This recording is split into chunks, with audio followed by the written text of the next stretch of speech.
বঙ্গ সফরে এসে নরেন্দ্র মোদীর মুখে এসআইআর, শান দিলেন অনুপ্রবেশ অস্ত্রে, নিশানা করলেন তৃণমূলকে। ভাষণে হরিচাঁদ গুরুচাঁদ ঠাকুরের নাম নিয়ে মতুয়াদের মন জয়ের চেষ্টা করলেন প্রধানমন্ত্রী।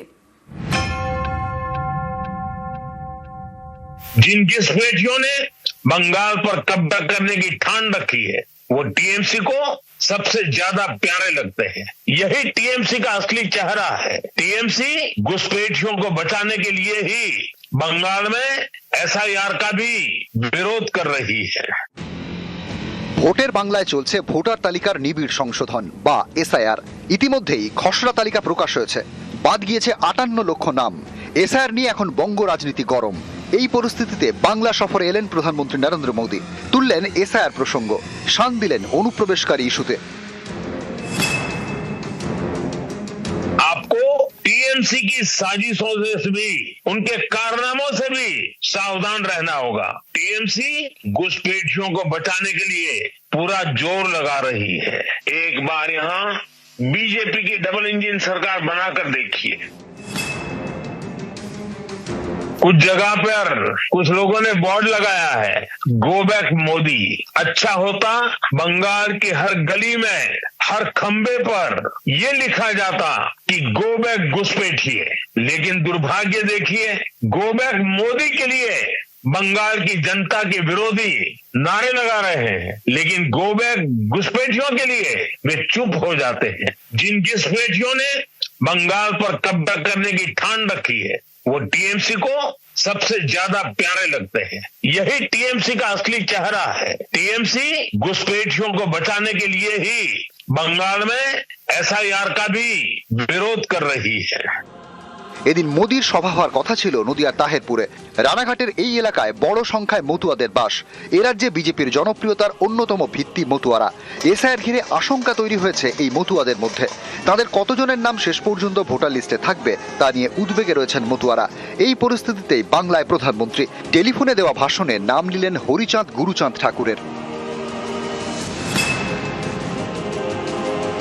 श्री हरिचांद ठाकुर ने हमें कर्म का मर्म दिखाया। श्री गुरुचांद ठाकुर ने कलम थमाई और बोरो माँ ने अपना मातृत्व बरसाया। इन सभी महान संतानों को भी मैं नमन करता हूँ।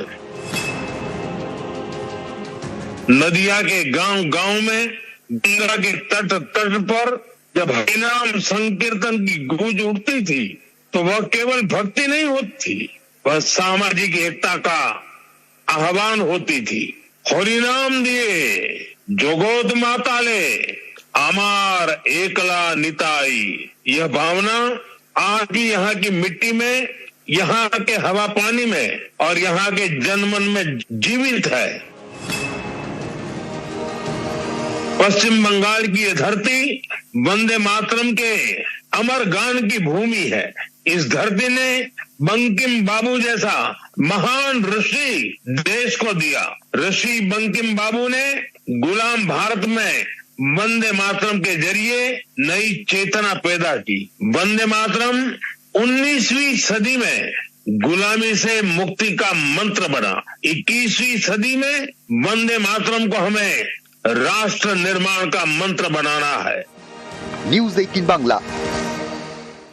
অনুপ্রবেশ রক্ষার দায়িত্ব কেন্দ্রের। রাজ্য পুলিশের কাজ অনুপ্রবেশ ঠেকানো নয়।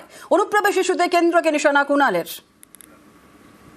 নরেন্দ্র মোদীজি মুখ থেকে যতবার ঘুসপেটিয়া বলে বেরোবে, অনুপ্রবেশ বেরোবে, যান না এখানে আপনি বক্তৃতা না দিয়ে অমিত শাহের সঙ্গে কথা বলুন।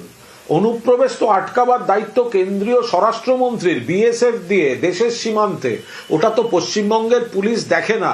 আর দুই, আপনাদের এসআইআর এত বড় লিস্ট বেরিয়ে গেল, খসড়া ভোটার তালিকা বেরোলো, কে কোন কারণে বাদ বেরিয়ে গেল, কোথাও তো লেখা নেই সেখানে রোহিঙ্গা আছে, কোথাও তো লেখা নেই অবৈধ অনুপ্রবেশকারী এই কারণে বাদ গিয়েছে। তো সুতরাং যে কথাগুলো আপনি বলছেন এটা হচ্ছে সেম সাইড গোল। ত্রিপুরায় কি করে রোহিঙ্গা ধরা পড়ে, কি করে বাংলাদেশি ধরা পড়ে? আপনার সরকারের দায়িত্ব দেশের সীমান্ত সুরক্ষিত রাখা। আপনার স্বরাষ্ট্র মন্ত্রক, আপনার স্বরাষ্ট্রমন্ত্রী, আপনার বিএসএফ, আপনার সেন্ট্রাল এজেন্সি, আপনি সেখানে ব্যর্থ। আপনি মুখে ফাটা রেকর্ডের মতো যতবার বলবেন ঘুসপেটিও, ততবার সেটা আত্মঘাতী গোল হিসেবে ট্রিটেড হবে। এসআইআর এর সবচেয়ে বিপদে হিন্দু মতুয়ারা। মতুয়াদের আতঙ্ক কাটাতে কোনো বার্তা নেই মোদির। সড়ক ঠাকুর বাড়ির সদস্য মমতাবালা ঠাকুর।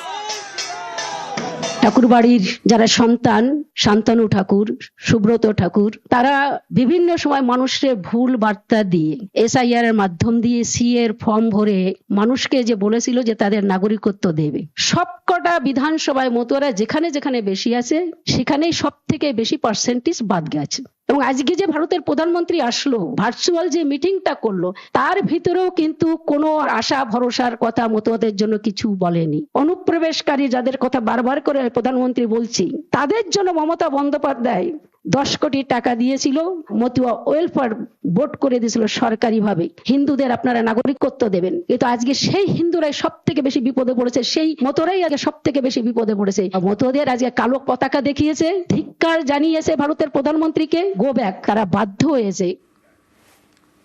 ফিরে গিয়ে মতুয়া বার্তা। এক স্যান্ডেলে মতুয়াদের বার্তা মোদির। তাহিরপুরের সভায় যেতে পারেননি মোদি। ফোন বার্তায় তৃণমূলকে আক্রমণ প্রধানমন্ত্রীর। পরে সোশ্যাল মিডিয়ায় মতুয়া বার্তা মোদির।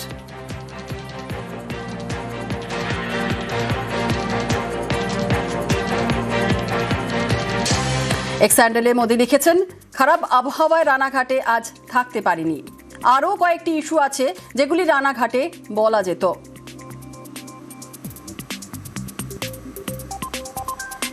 তৃণমূল সর্বশক্তি দিয়ে অনুপ্রবেশকারীদের বাঁচানোর চেষ্টা করছে, আর এই অনুপ্রবেশকারীরাই পশ্চিমবঙ্গে সন্ত্রাসের পরিস্থিতি সৃষ্টি করছে, মহিলাদের আক্রমণ করছে।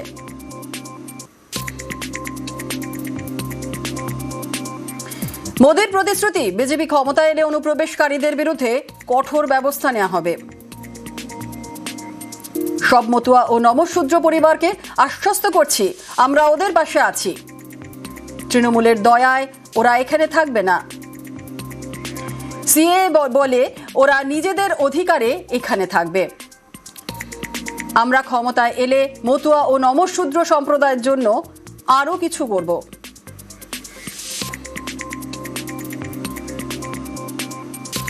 ফোনেই কেন মতুয়া বার্তা নয়, প্রশ্ন কুণাল ঘোষের। টুইট করে ড্যামেজ কন্ট্রোল করতে যাচ্ছেন, তাতে কাজ হবে না। ওনার কাজ, উনি কেন গেলেন? ওই রানাঘাটে গেছেন তো ওই সব বলে, লোক জমা করেছেন ওইগুলো বলে। যে কজন এসছেন তারা তো শুনতে এসছেন সমাধান সূত্র। উনি তো বক্তৃতায় সুযোগ পেয়েছিলেন বলার, তো টুইট কজন দেখবে? উনি যেখানে অতক্ষণ ধরে বললেন, ফাটা রেকর্ডের মতো পুরনো বক্তৃতাগুলো করলেন, তো ওনার হাতে যদি কোনো সমাধান সূত্র থাকতো তাহলে উনি বললেন না কেন? নাগরিকত্ব নিয়ে মতুয়াদের আশ্বস্ত করার মতো ওনার কিছু বলার নেই, সেই কারণে টুইট করতে হলো।